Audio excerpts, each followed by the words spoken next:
Hello guys, good evening.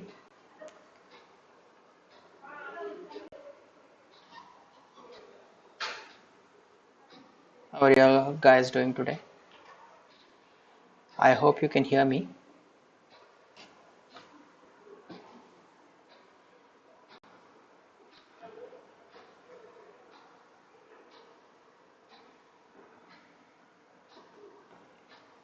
Yeah, hi Ashish, hi Shubham, hi Emil. Thank you for joining today. So can you all hear me?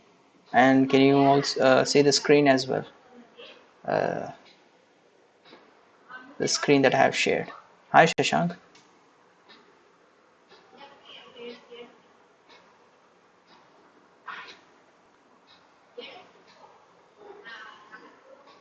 Okay.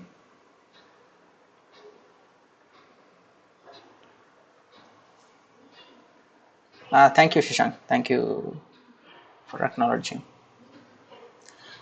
Yeah, so today we are here for this wrong move analysis session. So it's one of the interesting sessions, and I thought we'll go through one of the recent games and see where the players went wrong. Okay, so I have picked this recent game that is Caruana versus Duda from the recently concluded Norwiches. So yeah, I wanted to. I thought we'll go through this game and analyze and see. Actually, Corona won this game, so we'll see where Duda actually went wrong. And yeah, we'll see all the opportunities both sides had, all the tactics and combinations that were present, and we'll see. So the Corona started with 1d4, and Duda went into the Slav defense, one of the very solid openings against Queen's Gambit. Queen's Gambit opening. So here Caruana he went for the exchange variation C65. Usually, players who want to play for win or who want to play aggressive tend to go for lines other than this. Like let's say the main line knight f3 and then knight c3, or knight f3 and then probably e3. And yeah, that's how they usually continue. Usually, they avoid going for this exchange variation because it is considered a bit equal, or maybe drawish. So that's why they go for these lines. But in this case, maybe Caruana had some preparation or he had something in his mind, so he went for this exchange variation, and then he continued bishop f4. And after knight c6, e3, just normal development, knight f6. And now here Caruana went for the immediate bishop b5, pinning this knight, uh, probably wanting to develop this g1 knight to e2 and this knight to c3. Usually that is when they play bishop e5 first. Otherwise, they'll just go with knight f3, bishop d3, and so on. Okay. So Duda continued bishop d7, knight c3, a6. Yeah. So black is questioning white's decision here. I mean, what white wants to do. So depending on what white does, black wants to continue with either either e6, or probably put this bishop on f5 or g4 and then go with e6. So it's a good way of keeping this bishop out of the black's pawn chain. Okay. Yeah, so a6. So white played bishop d3. So white had no plans to take on c6 here, because if you take, he just recaptures with the bishop and everything looks fine for black there. So bishop d3, and now yeah, this is the idea. So black plays bishop g4. So he could have also played e6, which is also fine, but the problem is this bishop gets stuck inside the black's pawn's chain, and it doesn't have any good squares where it can seek active play. So that's the reason black wants to play bishop g4 and then continue with e6.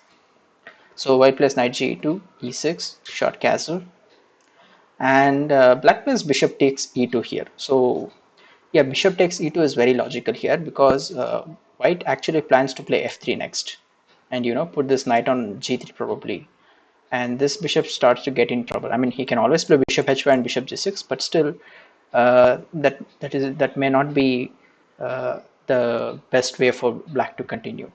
Okay, so yeah, that's the reason why black takes on e2 here. So let's say if black plays bishop d6, so it's possible for white to play f3, and then let's say bishop h5. White can actually immediately take on d6 and then continue with knight f4. I think this is possible. There is no knight takes d4 here because white will take this bishop first and then take this knight. So black is forced to play bishop g6 here, and then yeah, that's how the game continues.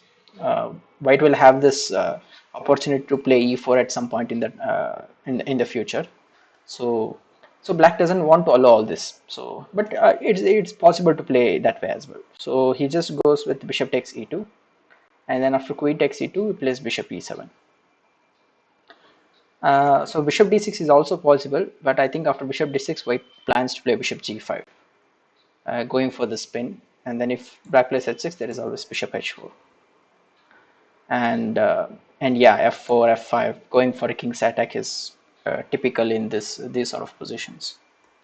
So black plays bishop e7, and now white plays a3, controlling the b4 square, and so preventing moves like knight b4 in the future, and also planning b4 himself some point in the future.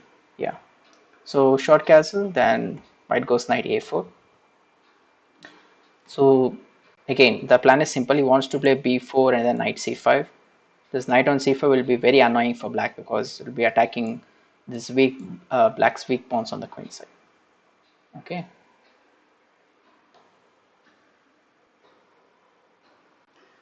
If you have any questions, please put it in the comments. Okay. Or if you think I'm going too fast, just let me know. I'll go slowly. Hi Shivam. Thanks for joining today. Yeah, knight a4. And now here black played h6. Just as a precautionary measure, controlling this g5 square and making a flight square for the king. But right now it's not a flight square because the bishop is controlling the h7 square. But it is useful. And also the main idea is, since the g5 square has been controlled, black intends to play bishop d6 next, and he wants to get rid of a pair of bishops here so that white doesn't have the bishop pair anymore. But in one of the previous games, black continued queen a5 here, and after queen c2, rook f c8, black is planning to take on d4, something like that. So white played knight c5, and black played queen d8, and he took this pawn. So maybe I think he could have played rook a7 here, just guarding the b7 pawn, and then continue with queen d8 and b6 and so on. But then white would have continued b4. It's still a slight advantage for white here. But in the game, black played queen d8 and white just took this pawn.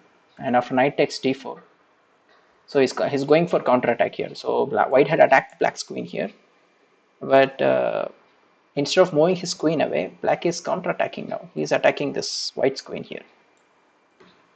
So he goes e takes d4, and after takes, he took on d8, takes, knight c6, and white was a piece up here. So he just won a piece. The thing is, I think black thought the white knight would get trapped, like something like rook c8 would work. But the problem is there is knight b7 here, and the knight is not getting trapped. It has a lot of squares here: a5, c5, d6, and so on. So white just won an extra piece there. So it was a blunder. So this is what happened in one of the games that happened previously. But in the main game, Duda played h6 with the idea of bishop d6 and bishop g3, knight d7, h3. Maybe he could have played bishop d6 here. I think I would. Okay, maybe again bishop d6. White would go with the bishop h4. This is the idea, I think, because this spin is quite annoying for black because he cannot move the queen away, which will result in black's pawn stretch on the king side getting damaged. And if he goes with g5, there is always bishop g3 and everything is fine, right? So it doesn't it may not be favorable for black here. So he just continued knight d7 here, And knight e7 is a nice move because it's controlling the c5 square, b6 square, and there won't be any more pin along this h4 d8 diagonal. So it's a good move. White continued h3, queen a5, queen d1, rook fc8, b4.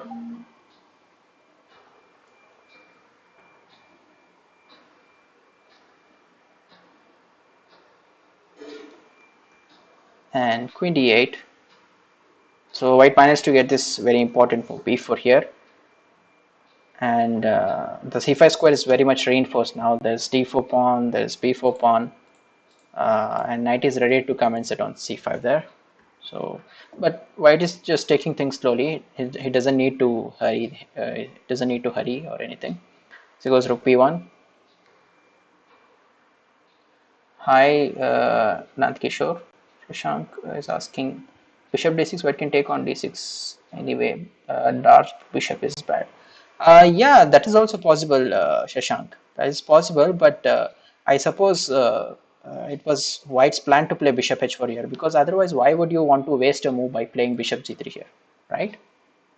If you are going to take a bishop takes d6 anyway, why do you want to waste a move by playing bishop g3? You could have just played a more useful move, something like rook f c1 or b4, anything like that, so that when black plays bishop d6, you just take it there, so you're not wasting any time.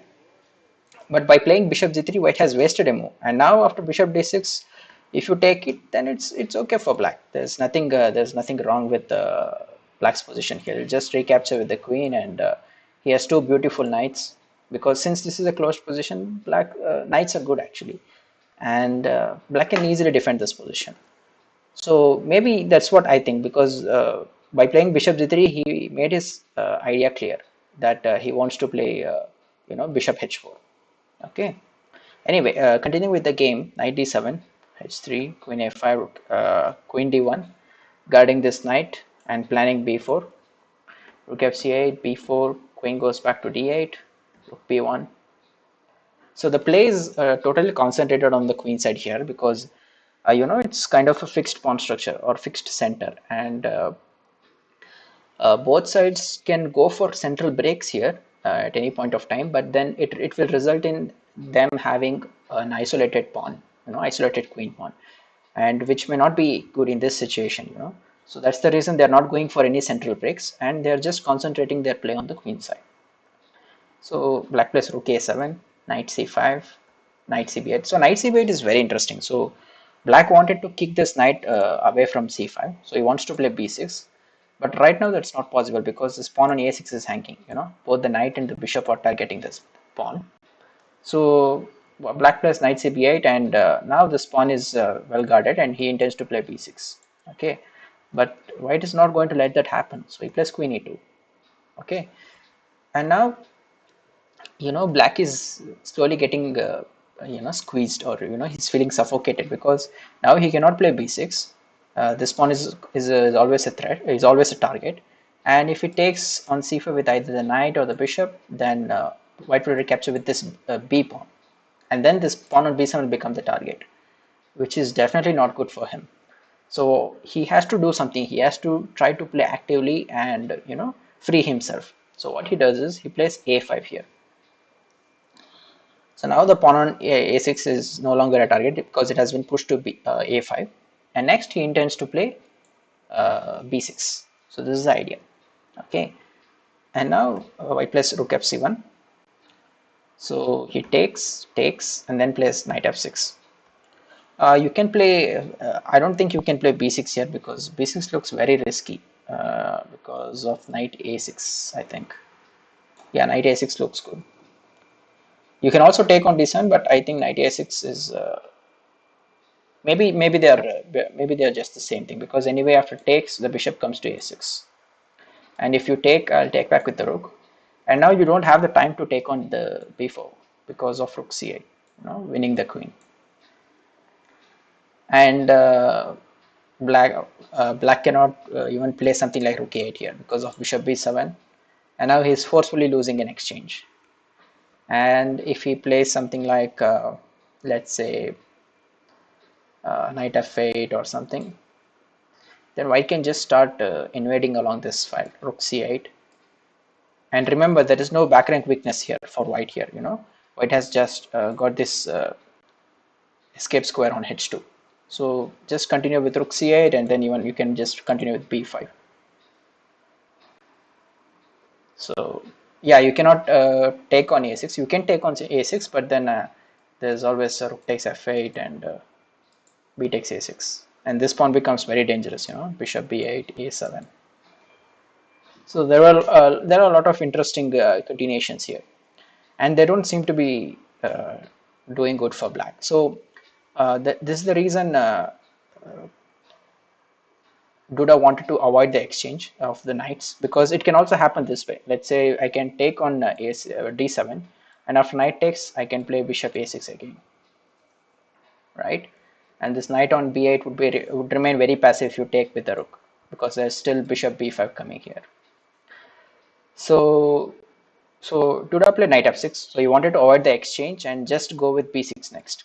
You know, go with b6, and if white plays knight a6, probably he'll just go with knight c6, and he wants to keep all these minor pieces on the board. Okay, so he plays b5. So now white has some very good advantage, and he is actually threatening to play b6 next, you know, attacking this rook. And once the rook moves away anywhere, a8 or anywhere, wherever he goes, white is just going to take this pawn on b7. So that could become a target. So here this is the situation, or this is the position where Duda made the mistake, and I felt that this position would suit for the round one analysis, because this was the key moment in the game, and here Duda committed a serious strategical mistake. He played b6 here. So by playing this, he surrendered the a6 square for the knight, and this time, you know, the not just the bishop is coming to a6, but actually more importantly, the pawn is coming to a6 here, which would become a passer pawn once the knights get exchanged. So this was a huge mistake. Instead, he could have just played something like knight bd7. Amil, the game is between Caruana and Duda Janshistov from the recently concluded Norway chess. This was a classical game. Yeah, so black should have played knight bd7 here. Idea is simple. So he's stopping b6 here. There's no b6, and he's just going for the knight exchange. So if you take, he's just going to take back with this knight, and everything looks okay. So if you take this rook, I'm just going to take back with the queen. There are no weaknesses in black's camp, and he can probably think of even trying to exchange rooks with queen c3, rook a1, or rook a3, whatever is feasible for him. So this is what he should have played, and it would have guaranteed him an equal position, and probably could have you know, hold a draw in the end. But in the game, so Duda played b6. This was a very important moment in the game. So Caruana played knight a6. Now this becomes very difficult for black here. So white has a bishop pair, very important, a very strong bishop pair, and they're focusing along very important diagonals here, right? And apart from this, white has a good hold over the open c file here. So if the rooks get exchanged, the other rook is coming back to c1, and probably white can also play queen c2 and put more pressure around the c file. And very important aspect here is that white has a lot of space advantage here. You know, black is suffocating here. He doesn't have space here. White pawn has already crossed the fifth rank here, and black is completely suffocating. So now the position has become very difficult for him. So let's see how the players continued from this position. So he took on c1. It's kind of forced. Rook takes and knight bd7. You definitely cannot take on a6 here, because if you take, I'm just going to take back with the pawn, and this is a very powerful passed pawn here. White is just going to post his bishop on b5, queen to c2, and then probably either c8 or c6. Both look good, and yeah, that's it. It's more or less game over for black there. So yeah, Duda continued with the knight bd7 and then rook c6. So white is following up with queen c2 and then probably rook c8. So queen f8, queen c2, rook 8 is forced, and now rook c7. So all white's pieces are doing very well here. So he wants to make sure that the queen is into the game here, because till now the queen was only sitting idle on e2. It was putting pressure on the along the f1 a6 diagonal, but nothing more than that. But now he wants to activate it. So he wants to put his queen on c6 and start attacking these targets like the b6 pawn, the d7 knight, and so on. So played bishop d6.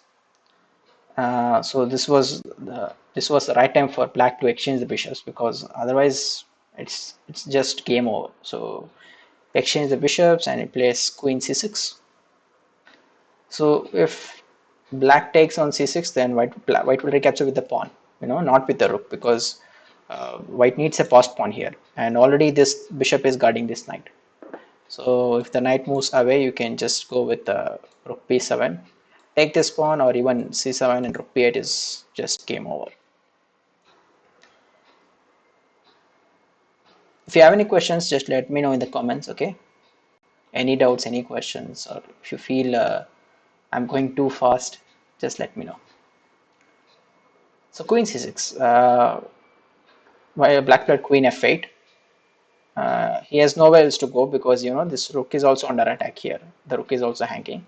So queen f8 is forced, and now white took this knight. Takes, queen takes. Now this position is very important, because right now black has a rook, and for this rook white has two minor pieces, bishop and knight, and they are very powerful here actually. And black has no black does not have sufficient compensation, because he does not even have an extra pawn here. The pawns are equal, but this bishop and knight, they are just menacing here, and they are controlling almost all the important squares. But black over the course of the game, black tries to freeze himself, tries to put his rook into along the open file, and tries to gain some activity. But let's see how Caruana countered that. So Caruana is playing on the white side, in case you didn't know that. Hi Chaitanya, thank you for joining. So rook c8, g3. So he's just making sure that there is more space for the king. You can always put your king on h2, but it is a bit dangerous, because your pawn on f2 will be left unguarded, and and there can always be checks here along this b8 h2 diagonal. So it's better to put your king on g2 square, so that it is guarding all the important pawns, and also it is safe. So it goes g3 and then rook c3, bishop f1. So all these are quite forced. And here black goes for the queen trade. He plays queen c8. He could have also waited, probably. He could have just wait for white's response, probably go with something like h5 and g6 and so on. But then it might give white the opportunity to activate his knight as well. So maybe that is what black was scared of, because once this knight gets activated and probably lands up in a square like c6 or even c7, looks very dangerous. So black wants to prevent that, and he doesn't want to give white any time here. So he immediately went for queen trade, and after the queens got traded, white played h4, g5, knight b4. So plays king f8. So white could have also taken on g5, but I think it's better to just keep the pawn on h4 itself, because in the end it's easy to attack all these pawns which are separated. It's easy to attack with the bishop and knight. So it's better to just keep them. If you exchange all the pawns, it goes towards a draw, because if you exchange all the pawns, rook versus bishop and knight would be a draw. But if you keep the pawns, you can always attack them with the bishop and knight. So it keeps your you will have high prospects to win. So he goes knight b4 and then puts it on c6, and then rook a8, bishop e2. So these are all just normal moves. They are trying to improve the piece positions here. Check, and he plays rook a2. He could have also tried something like f6 here, just guarding this important e5 square and also the g5 pawn, and probably try to put the king on d6 and plan e5 at the right moment, because this knight on c6, if you block this e5 square, it doesn't have any good squares to go to. So you can try to block all the squares, and also it's not easy for him to attack the b6 pawn here. So maybe f6 was a better try. Rook a2, bishop d3, and then rook d2. So he keeps on attacking this bishop f1, and now he plays f6. So takes g4. So white probably wants to play king g3 and f4 at some point of time. King g3, check, key 1, rook d1. Okay, he's just playing as many, he's just keeps on attacking the bishop and tries to make as many moves as possible. He was also gaining time by making such moves, I think, because the time control was, I think it was 2 hours, and there was time increment only after 40 moves. So after 40 moves, both sides were getting a 10-second increment. So since they were in time control, I think black was just making the short moves, attacking the bishop and gaining time. So here white played knight b4, but it was also possible for him to go with bishop g6 check, I think, and then go king g3. And yeah, it's not easy to find a concrete plan here, so you have to wait. Something like this. The idea is to activate the knight and try to attack this basic pawn, and if possible, take it somewhere to, when the king goes to c7, you can go to e7 and then g8 and start attacking the f6 pawn. So this is actually possible, but in the game, Caruana just played knight b4, and after king d7, he played king g2, rook a1, f4, rook a3, takes. Now this pawn is a nice target for white here, because he can try to bring his knight to the king side and start attacking this pawn.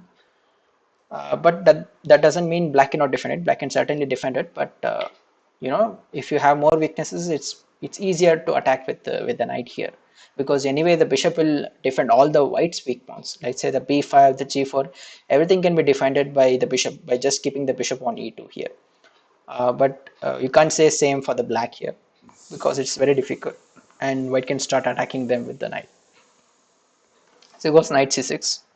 So you can't take here. If you take on d3, there's knight e5 check, and there's a beautiful knight fork. So it goes king d6, knight e5, king e7, king f3, rook a2, and yeah. So he's going with the right strategy here. He's creating more and more weaknesses, and especially this pawn on d5, the pawn on d5 and e6, they are going to be very much vulnerable, because you can attack them with the bishop as well. The pawn on b6 and g5, you can only attack them with the knight because they're on dark squares. But for the defending side, he always has the king. He can try to bring his king to f6 to defend this pawn. Sorry, and he can try to bring his rook to defend the b6 pawn in case of any emergency. But when it comes to the d5 pawn or the e6 pawn, even if he tries to defend, if you attack with the knight and bishop, you can just take that pawn, and in the resulting exchange of rook against bishop and knight, the pawn endgame will be completely winning. So that's the idea. So e4 is a very good decision here for white. Rishabh is asking, sir, how to play against Sicilian defense. I usually get confused in the game. Rishabh, you have to study the theory against Sicilian defense. There are a lot of sub lines or sub openings in the Sicilian defense. Like you have Sicilian Dragon, you have Sicilian Najdorf, a lot of them, Taimanov, Khan variation, and yeah, a lot of sub openings like that. So you need to study the theory in depth. Only then you'll know how to respond to that opening. And if you want to avoid some main lines, you can always go for anti-Sicilians or some early deviations. But either way, you have to study the opening. Without studying the opening, you cannot just go and try something over the board. It maybe it might work with against lower rated players, or not much experienced. But if you're playing higher rated opponents and experienced players, then you have to be well prepared in the opening. Uh, Thanks, Rajkumar Chan. Thanks for joining today. I hope you're enjoying this stream. Okay, let's continue. Rook a1, king e3, and yeah, here he plays rook e1 check. I think instead of that, he could have just kept his rook along the second rank. Not giving much space for the king here. And if he takes, you just take back with the pawn. And if he plays knight f3 here, trying to attack this pawn, you can just bring the king to f6. If he goes back to e5, then you can just go back to e7 to just guard this important d7 square here, because if you cannot let the knight come to d7 and attack this pawn on b6. That's the idea. Rajkumar is saying, sir, after 15 moves, what idea should be? Okay, I think it was deleted. Okay. Anyway, so rook e1 check was a slightly dubious move, and white continued bishop e2. So as you can see, this bishop on a2 is just, it's simply a monster here, because it is defending along both the diagonals. So all of white pawns are safe, whereas black pawns are hanging by a thread here. So white can always try to attack these pawns. If the king moves away from e7, there is knight d7, knight b6, and if the rook moves away, there is always knight f3, knight g5. So there are a lot of threats. So yeah, rook g1, white continued king f2, k1, knight f3. Now he starts attacking these pawns, and now he plays king e3. So there's a lot of maneuvering involved. So I'll try to explain the most important moves, but otherwise let's just see what happened. So it goes rook 8, bishop d3. Yeah, the idea is simple. After bishop d3, white wants to play e5 check next, and since the bishop is covering this diagonal, the king will be forced to go back to either e7 or f7 or g7, and then white will just take this pawn, right? So that's why rook g8 is forced. And now white is just waiting. Now he's making waiting moves. Knight e5, bishop d3, plays rook c8, check, comes back. So this was the immediate threat. Knight check and taking on g5, goes rook f8, takes, and then bishop f5. So now the bishop on f5 is very powerful here, because it is supporting this square. Knight is planning to come to d7, attack this pawn, and probably a knight fork, because if the rook is still sitting on f8, that is always a threat. And then if the rook moves away, there is knight f6, attack this pawn, and then going further, knight can go to h7 here, attacking this pawn.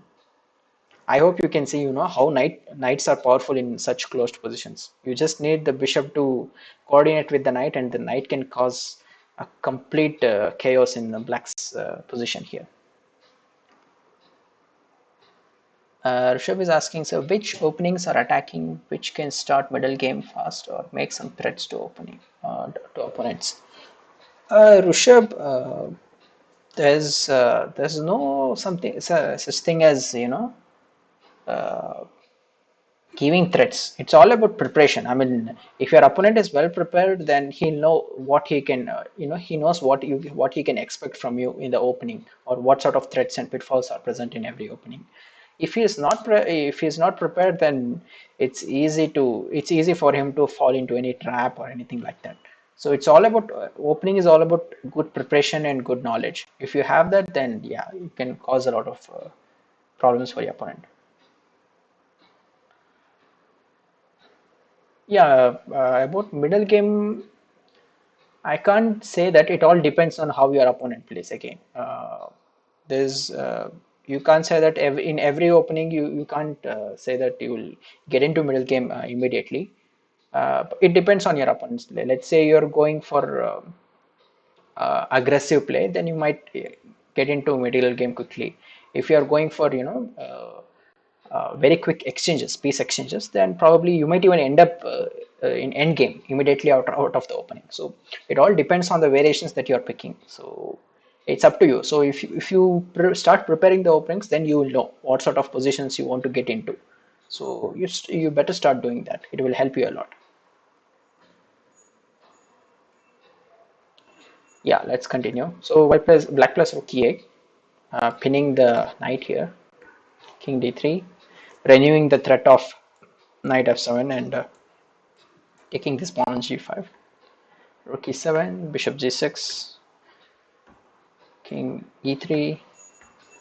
Yeah, you might be thinking why it's not possible to give check and take this pawn. There's a small trap here. If you give check, he goes king e7, and if you take this pawn, there's king f6, and both the bishop and knight are under attack simultaneously. So that's basically double attack, and you will end up giving one of the minor piece here, and yeah, that's why you cannot take this pawn.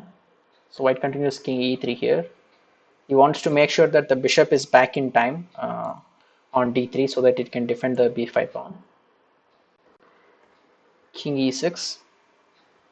Maybe it was a slightly better alternative for black to go for rook a2 here. So if he gives check, you go king e7. If he takes, you play rook b2. Rook b2. So you might be thinking king f6 is possible, but king f6, white goes bishop b1 here. This is the idea. Now the rook is under attack. If he attacks this bishop, both the bishop and knight are under attack. But the problem is now there is a check here on h7. When the king goes to b2, the bishop comes back to d3, and now it is guarding both the b5 pawn and the knight. You can see how powerful the bishop is in this position. And let's say if you give a check here instead of rook b2, I have king f4. And again, I think white should be winning here. I mean, he can try to take this pawn on b5 now, but I think it's already late because this pawn on g5 is faster, and you can start pushing them. Probably you can continue with bishop f5, takes, and then knight e6. You just start pushing it. So yeah, and knight can also come to c7, attacking this rook and the pawn and so on.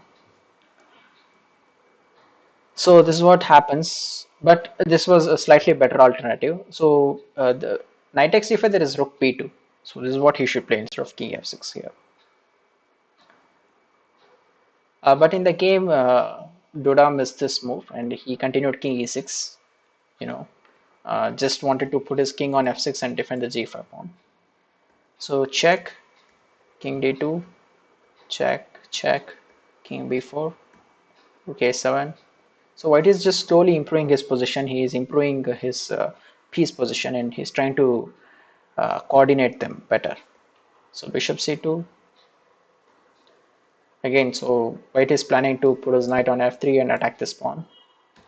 King e6, knight c6, rook a2, king b3, rook a1. Maybe it was better to play rook a8 here, keeping the rook ready to defend the pawns, along the 8th rank. So if given check, then he can go back to d6. So play rook a1, and now here Caruana continued king c3, but I think it would have been better to go with something like bishop f5 check, and after king d6 you can go knight d8. Now it's almost impossible for black to defend this pawn. The knight is coming to f7 or e6, and let's say you play king e7 here. He plays knight e6. Now this pawn is under attack, and if you play king f6, he goes knight c7, and now you can't defend this pawn. So if the pawns are split, it is very easy to attack these pawns with the help of bishop and knight.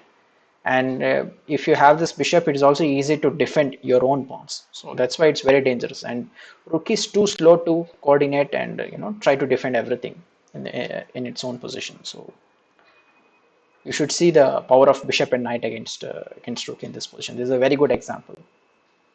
Anyway, so Caruana continued king c3 and rook c1, knight e5, played rook g1. I think he should have played rook h1 here. This was like the last chance to defend the position somehow. And if he plays king b4, you can play rook c1 again. And let's say he tries bishop f5. There is a small trick here. The idea is bishop f5 check. You go king e7 here. You can't go f6 because knight check and you lose this pawn. You can't go d6 because knight check and you lose this pawn. But you can go to e7. And now if he plays knight d7, the idea is you can play rook h6 and you defend this pawn. And you can hold the game a bit longer. But yeah, in time trouble, Duda missed this and he went rook g1. And now the difference is after check, you go back to e7 and now knight d7. There is no rook on h file to defend this pawn. You can't defend it along the sixth rank now. The rook is sitting on g1, attacking the g4 pawn, but that pawn is already guarded by the bishop, so it's of no use. And the knight is just picking up this very important pawn on b6. And once one of the pawn falls down in this position, it's just game over because passer pawn is just one passer pawn is more than enough here. Goes check. He plays this. So yeah, black can take this pawn here, but white gets an outside pass pawn, so that's very important. So king c3, check, and he pushes the pawn. And yeah, black tries to do something. King c2, knight d6. So yeah, he's also threatening to give check and take this pawn. But he cannot play king e7 here. If he tries to play king e7, there is b7 and the pawn promotes there. So he goes rook e3, check, b7. Now he plays d3. If he had given rook c3 check here, the king would go to b2 here, because you have to control the p3 square here so that the rook does not come to b3 and stop this pawn from promoting. So he just gives d3 check. I don't know, maybe he was hoping to take this knight or something, I don't know. But he's just play king. Yeah, you can just take this pawn also. Okay, it's still winning. You just queen and then start giving check, and yeah, this is one way. But in the game, white just played king d1 and Joda resigned. He couldn't do anything much here because the pawn is promoting. You can take this knight, but after queens, it's just game over. So this was a very, very nice strategical game by Caruana. And because of that one mistake, on move, I think, let me just see. Yeah, on move 23. On move 23, black made the mistake of playing b6. And because of that just one move, black's whole position collapsed. And he just, he got into this rook versus bishop knight endgame, but, white just slowly outmaneuvered him and picked up all his pawns. So this was a very good endgame, and I hope you all enjoyed. Let me see if I have one more interesting position.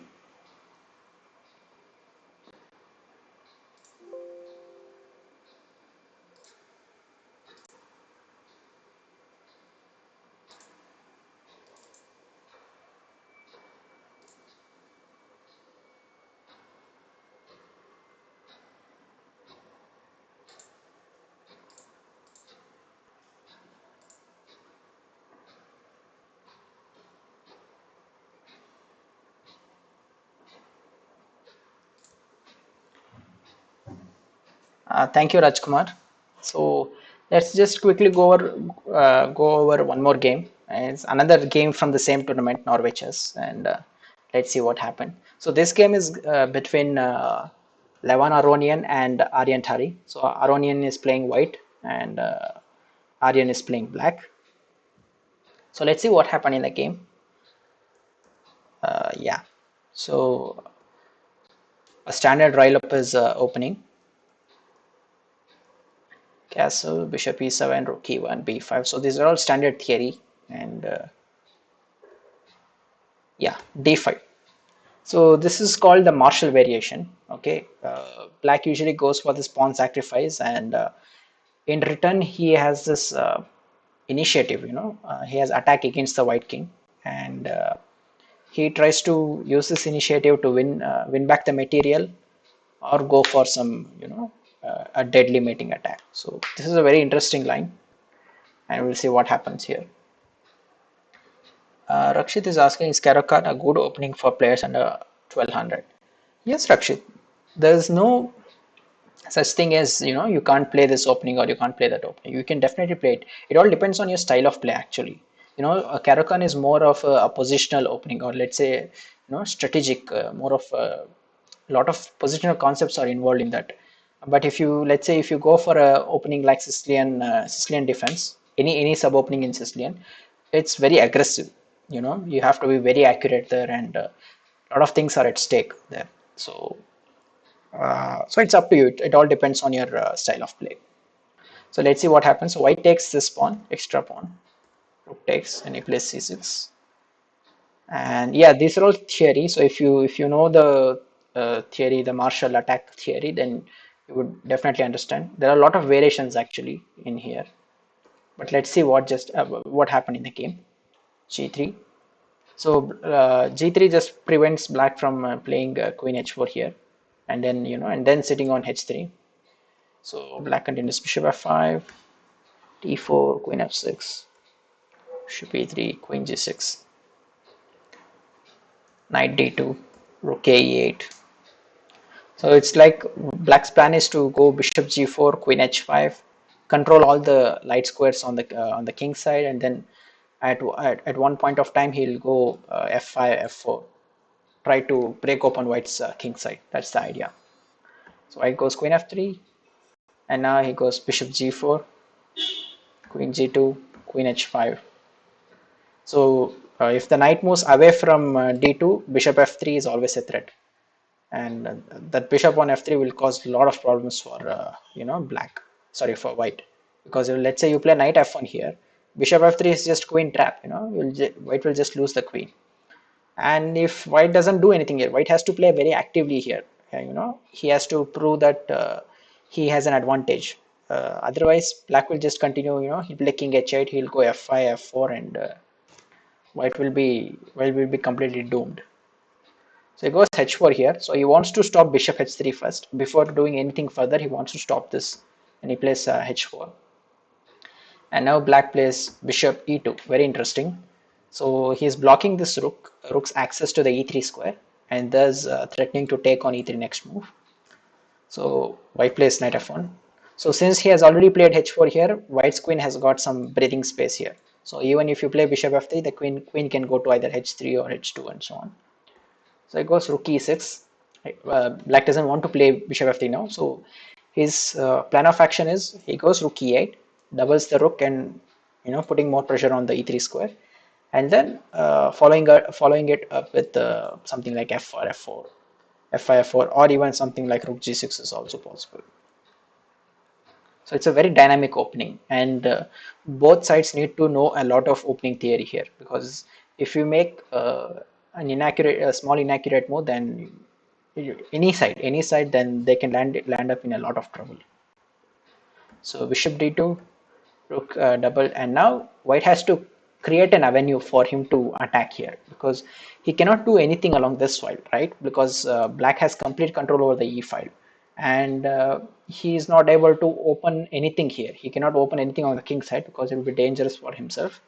And right now he can't play anything like c4. So the only way to open position is to go a4 here. So white tries to play a4, take on b5, and then open this file. And once this file is opened, there will be a lot of backrank mating threats. And not just that, the rook can also come to a6 here and attack the c6 pawn. The c6 pawn is like the base of black's position here. That pawn is, it's just like it's holding everything together. If that pawn is gone, this knight will have to move.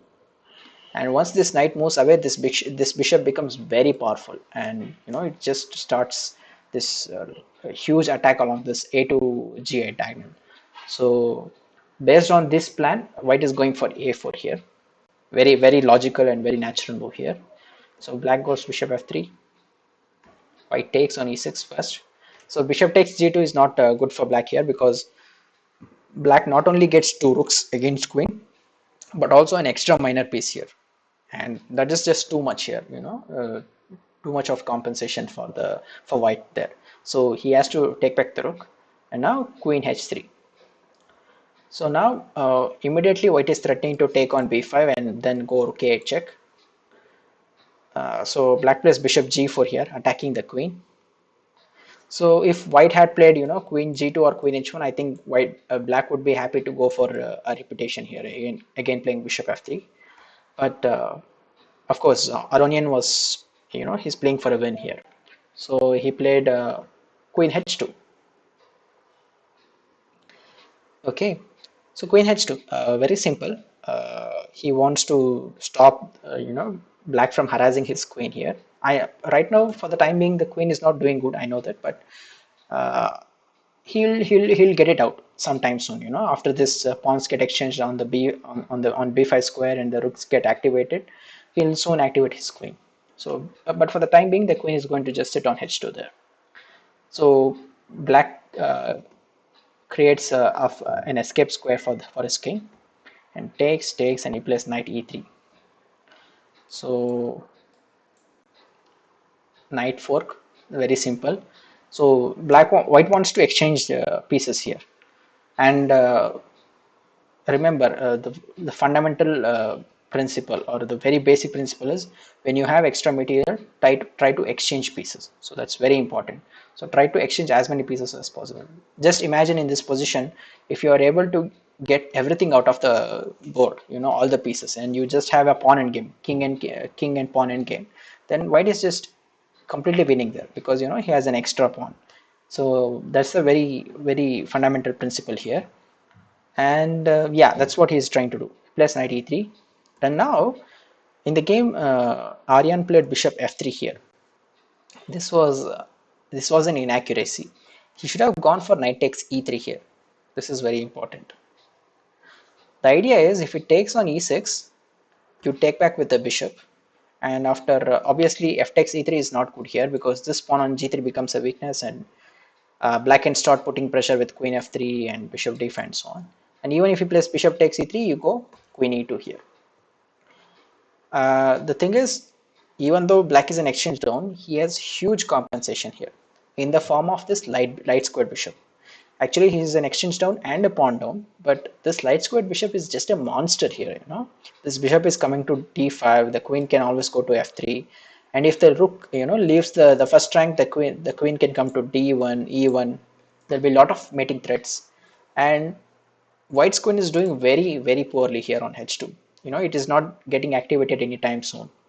So this is going to be very very hard for white to win. Actually, he can defend this position, but it's almost close to impossible for him to win this position. So black had very good chances here. Instead, let's say he doesn't take on e6. Let's say he goes with f takes e3. Then you can just continue with rook e8. Just get the rook out of the harm's way, and probably continue with bishop e6, exchange the light squared bishops, and this dark squared bishop on d6 is definitely way better than this bishop on d2. So based on that, black would have enough compensation for the given pawn. And if he takes with the bishop, it's the same thing. You just go back to e8, I suppose, and then again you can follow up with the same idea. Go for bishop exchange, and if he doesn't exchange, you can put his bishop on d5, and it's a very comfortable position for black. So this is what he should have done. He should have taken on e3, and he should have gone for this interesting exchange sacrifice line. But in the game, he played bishop f3, and now the queen got activated. The white queen got activated because now white played queen h3 here, right? So immediately he's actually threatening to play g4 here, attacking the queen, and threatening to take this bishop. So black had to move this bishop here to e4. Now you cannot take on e3, very important, because he takes on e8, and if you take back, there is queen takes e6 check. So white queen got activated, and this was the mistake here. He should have kept him under control. So he goes bishop e4, and now queen g4, going for an exchange, and I think black is more or less forced to exchange the queens here. Takes, knight takes, he goes f5. Now he plays knight e5. So knight e5 is a very interesting move. I think Aryan missed this. Instead of f5, he should have gone for rook e8 here. Sorry, rook e7, which may be slightly a better alternative. So if he gives check, you can always go to h7, and then probably after some time you can go with f5, f4, and try to hold on to the position. But instead of rook e7, he continued f5, and now knight e5. And now the idea is simple. So takes. If he takes on e5, the idea is rook e1 here. I hope you are all able to see this very nice tactic. You know, the rook on e5 is not protected, so white is immediately threatening to play f3 next. Wherever you go to e6, e7, or e8. All these squares are unprotected. That's the problem for black here. And wherever the rook goes, you are just white is just going to play f3, and he'll win a piece there. You know, and even e7 is not possible. Let's say you play rook e7, there is f3, and after bishop takes f3, there's rook takes e7. Because of the spin, you know, the knight cannot take back on e7. So you cannot take this pawn. So Aryan continued with king f8 here, and f4. So I think it would have been slightly better to play bishop f3 here. You know, stop this pawn from coming to f4, and then threatening to take on e5 next. So white still has a huge advantage here, but it's not easy to convert. You know, you can try to hold on to the position for some more time. So it was important to stop that pawn from coming to f4, but Aryan played king f8 and now f4, and now it's just it's just a matter of time till white regroups his pieces. So plays rook e7, and now he just takes this knight. So the thing is, white wanted to bring this bishop here to c5 and then probably d6, and right now that's not happening. Actually, instead of taking, I think he could have also played something like bishop e1 f2, but it seems a bit slow. White can always try to play c5 c4. That's one way. The other way is to undermine white's kingside pawn structure with g5. So white didn't want to deal with any of this, so he just took this knight on d5. And now this is just a completely winning endgame, opposite colored bishop endgame. So black goes to takes d5. And one more important thing to remember is, usually, let's say if this position was without rooks, if the rooks were not possible, were not there on the board, then this is definitely a draw, because you cannot do anything there, and sometimes even if you have 2-3 extra pawns also, there can be drawing chances for the defending side. So opposite color bishops mostly are drawing positions, but still there are a lot of exceptions. But when you have rooks, there are a lot of opportunities for the attacking side to go for a win. So this is what happened. That is what happened in this case. So white has an extra pawn here, and apart from that, his rook is very active. It has a lot of potential here, and the bishop is also coming to c5 here. So it is just game over for black here. Abhishek is asking what, according to you, is a good opening for a 1000 hit player. Abhishek, as I answered before, it depends on your style of play. So if you want to, play aggressive, there are openings for that. If you want to play positional chess, there are openings for that. So it depends on your style of play. So you can choose according to that. So here, white played bishop e3, rook c7, rook a5. So the pawn on a5 is also on b5 is also a small weakness, but yeah, it can be defended right now. Bishop d3, bishop d4. So white starts bringing his king into the picture now.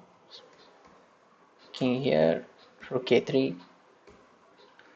So he goes attacking this pawn on g3. Of course, white can defend at any time by playing king f2, but he plays b3 first, attacking this bishop, and then bishop check, bishop b4. So this is very interesting. You can't take on g3 here. If you take on g3, there's king f2, and again double attack. Black will be forced to give either his bishop or his rook. So bishop g2, king d4, rook c6.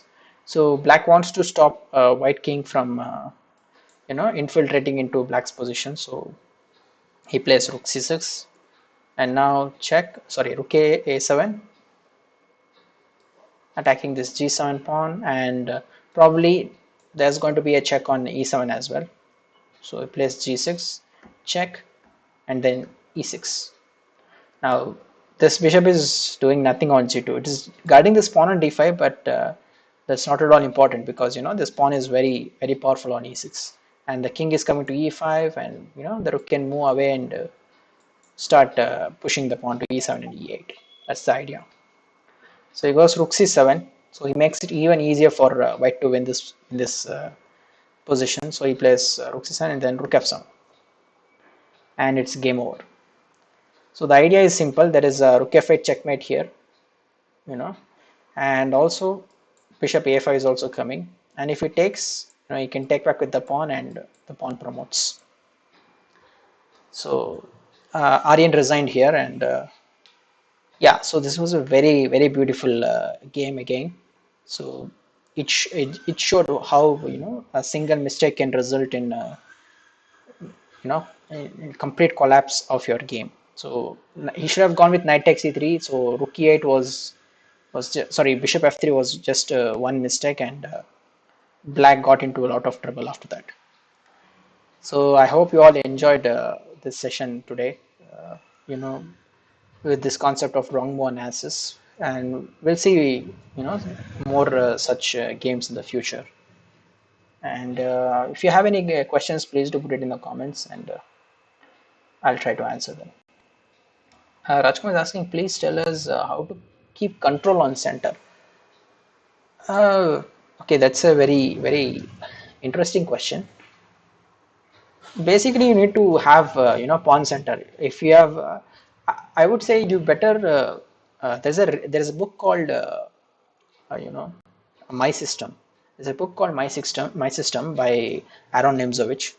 Please try to study that book, because you will understand about all these concepts, the center, open files, passed pawns, how to develop your pieces. So all these concepts are dealt in detail in that book. So it is a very useful book for any beginner player or any amateur player. So I'm pretty sure that any player who has went on to become a international master or grandmaster or even world champion would have studied that book, in their younger days when they were a beginner or something like that. So this is a very important book, and you will understand these concepts like how to keep control on the center and all. Because I don't know how to answer that, because I can only say that you have to do proper development, try to have a center and so on. But if you want to know in detail, please study that book, and it will help you a lot. Okay, so I don't see any other questions. Do you have any other questions?